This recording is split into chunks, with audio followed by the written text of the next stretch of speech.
Et salut tout le monde, aujourd'hui une nouvelle vidéo, nouveau portrait même d'un jeune joueur de la Next Generation. Donc je prends un peu le relais là de Laura et je vais vous présenter le joueur américain Taylor Fritz. Donc c'est un joueur américain qu'on connaît un petit peu mieux que par exemple les Escobedo ou les Donaldson. On connaît assez bien par exemple avec Tiafoe. Et donc il est né le 28 octobre 1997, donc il a 19 ans, il va avoir 20 ans à la fin de l'année. Il est né en Californie, il mesure 1m93. Donc c'est un gabarit assez grand, un peu comme Zverev de la même génération. Il est droitier et il a un revers à deux mains, donc comme justement la plupart des joueurs de sa génération. Il a deux entraîneurs, dont un qui est Mardy Fish. Il est co-entraîné par Mardy Fish. Mardy Fish qui est notamment célèbre américain tennistiquement pour avoir été 7e mondial en 2011 et avoir participé au Masters de Londres en fin d'année. C'est le fils de deux anciens joueurs américains des années 70, notamment sa mère qui a été 10e mondiale, je crois, en 1977 par là. Et il est passé pro en 2015, donc il y a à peine 2 ans, sachant qu'il a commencé le tennis dès son plus jeune âge, vers 2-3 ans. Et c'est justement ses parents qui l'ont initié, étant pro eux-mêmes. Ça a été un peu plus facile de son côté. Donc là, j'ai fait une petite biographie assez rapide du personnage. Je vais vous détailler un peu plus son palmarès et les gros matchs qu'il a fait, tout ça, jusqu'à maintenant. Donc ça va être assez succinct vu que c'est un joueur qui a une carrière pas encore très très riche. Et je finirai par détailler plus son jeu, ses points forts, ses points faibles. Donc c'est un joueur qui actuellement est 120e mondial. Mais son meilleur classement, ça a été en 2016, notamment en fin d'année, où il a été jusqu'au 53e rang mondial. Donc c'était quand même pas mal. Là, il a un peu baissé vu qu'il y a des résultats moins importants. Il a fait aussi moins de matchs sur le circuit principal et il a moins gagné en Challenger. Mais bon, il risque de remonter d'ici, je pense peut-être pas forcément la fin de l'année, mais en tout cas les années suivantes, c'est certain. Donc il a gagné aucun tournoi ATP, 250 ou autre. Il a gagné par contre 3 titres en Challenger, 2 titres en 2015 et 1 titre en 2016. Il n'a jamais passé le premier tour en Grand Chelem. Pourtant, il a eu des gros matchs de premier tour, notamment en 2016, l'an dernier, à l'Open d'Australie et à l'US Open, justement. Il était tombé contre son compatriote Jack Sock, et à chaque fois en 5-7. Mais bon, sinon, il n'a jamais battu de joueurs mieux classés que lui dans ce type de tournoi. Et en Master 1000, son meilleur résultat, c'était cette année, justement, en début d'année, à Indian Wells, où il a atteint le 3e tour, notamment en battant Benoît Paire au premier tour. Bon, on sait que c'est pas non plus le gratin mondial du tennis, mais au deuxième tour il a quand même battu dans un gros match de plus de 3-7, de 3-7 exactement, Marin Cilic, qui était quand même tête de série numéro 6 et 7e mondial. Donc c'est une très grosse performance et c'est d'ailleurs à ce jour le seul top 10 qu'il ait battu pour l'instant dans sa carrière. Donc la première année de compétition où il est passé professionnel en 2015, il a notamment remporté l'US Open, mais en junior, forcément, il est passé numéro 1 mondial chez les juniors. Donc c'est quand même assez costaud, ça montre un peu le bonhomme. Et en 2016, où il a commencé vraiment à jouer plus sur le circuit principal, il a fait un peu à la surprise générale sa première finale ATP à Memphis, en début d'année, et a donc à peine 18 ans. Et ça a été notamment le plus jeune finaliste américain d'un tournoi ATP depuis Michael Chang en 1989. Donc il avait fait encore plus fort que les Agassi, les Sampras, les Roddick, tout ça. Mais par contre, il a perdu en finale face à Kei Nishikori, 6-4, 6-4.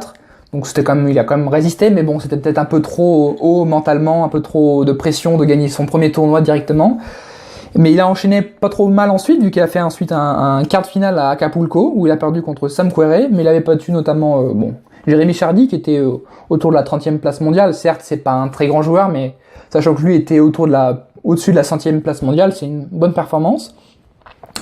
Et après, il a plus trop de résultats en cours d'année, mais il a notamment fait, après, sur la saison sur gazon en juillet, fin juin, une belle performance à Stuttgart, où ils n'ont non pas gagné, mais il a fait un beau match face à Roger Federer au 2e tour, où il l'a accroché en l'emmenant jusqu'au 3e set. Notamment, il s'est appuyé sur son service puissant, sur sa bonne première balle et après attaquer avec son coup droit, mais ça je vais y revenir un peu plus tard. Donc pour l'instant c'est un principal fait d'armes, sachant que actuellement là, à l'heure où je vous parle, il joue un challenger, il n'est pas sur le circuit à Cincinnati, donc comme il est à 120e mondial, il a encore un peu du mal à accéder, à avoir des wildcards ou à entrer dans les qualifications des principaux tournois, mais on sait que dans les mois à venir, il va forcément, justement il y aura une wildcard probablement à l'US Open, mais dans les tournois à venir, il sera de plus en plus présent, donc on peut espérer un bon avenir pour lui. Concernant son jeu plus particulièrement, C'est un joueur adepte des surfaces rapides, notamment le dur et le gazon, qui sont ses deux surfaces de prédilection. Sur terre battue, son jeu s'adapte moins bien, il le dit lui-même qu'il aime moins bien les appuis, tout ça, les glissades. Et donc, justement, c'est un grand fan de Pistol Pete, de Pete Sampras depuis son plus jeune âge. Donc on sait que Sampras, justement, n'aimait pas bien la terre battue, était surtout gazon et dur. Donc les deux similitudes au niveau des préférences des surfaces, on les voit bien ici. C'est un joueur qui a un bon déplacement au niveau sur le court, malgré sa grande taille, il fait 1m93. Et c'est un joueur, notamment que pour ses points forts, c'est un joueur qui a un service très puissant. Un service très puissant et un grand coup droit. Donc c'est un joueur assez agressif, qui n'hésite pas à aller vers l'avant. Et on peut le comparer à ce niveau-là à peu près vers un Milos Raonic, qui lui aussi a un grand service et un coup droit puissant. Donc c'est un joueur qui n'hésite pas à prendre le filet, il a un bon jeu au filet, une bonne volée, pardon. Mais après, dans ses points faibles, on pourrait citer encore une caisse physique un peu trop faible encore. Il a un peu du mal à faire des gros matchs dans les grands chelems, à gagner justement quand ça va en 5-7. Il finit souvent un peu fatigué, il avait du mal à enchaîner, c'est pour ça qu'il a jamais passé le premier tour en grand chelem. Il lui manque un peu, je pense, de musculature et de se développer un peu plus physiquement pour pouvoir avoir une meilleure endurance au fur et à mesure des matchs.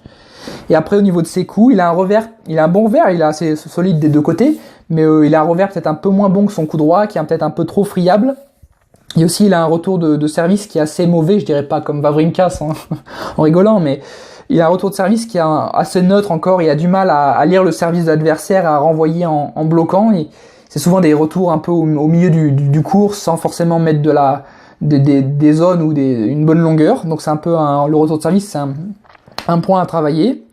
Et concernant son mental, c'est un joueur qui étonnamment est assez serein, il le dit lui-même, c'est un joueur qui est assez calme, assez serein des matchs, donc il a une maturité quand même assez impressionnante pour son âge, il a 19 ans, il a bien la tête sur les épaules, tout ça, et lui-même il le dit dans ses interviews qu'il a beaucoup de travail à faire, qu'il souhaite bien sûr devenir numéro 1 mondial et être dans le gratin du tennis, mais il dit qu'il a encore beaucoup de travail avant de battre les meilleurs, tout ça. Et il faut savoir aussi, petite anecdote sur sa vie personnelle, qu'il s'est marié fin 2016, et il a eu son premier enfant à 19 ans, donc en début d'année. Donc on peut dire qu'il traîne pas. Mais justement, cet événement, on pouvait se demander si ça allait influer sur sa carrière, sur son jeu, qu'il allait perdre la motivation ou s'entraîner pas assez ou quoi. Et apparemment non, en tout cas c'est ce qu'il a dit lui-même, il dit que ça le dérange pas et ça peut même l'aider le favoriser dans sa carrière. Donc un joueur à suivre dans les mois et les années futures, sachant qu'il a, comme j'ai dit, il a un bon service, bon coup droit, un mental qui a l'air assez solide, et après quelques petits points améliorés, notamment en revers, au retour de service. Donc c'est principalement ce que je pouvais dire sur ce joueur. Donc vous verrez d'autres chroniques sur les joueurs de la Next Generation à venir. Et n'hésitez pas en commentaire à me dire ce que vous pensez de ce joueur. N'hésitez pas aussi à lâcher un petit pouce bleu et à vous abonner à la chaîne si ce n'est pas déjà fait, et puis à partager sur les réseaux sociaux, etc. Et je vous dis à une prochaine pour un nouveau portrait ou une nouvelle chronique réponse aux questions ou autre. Allez, ciao!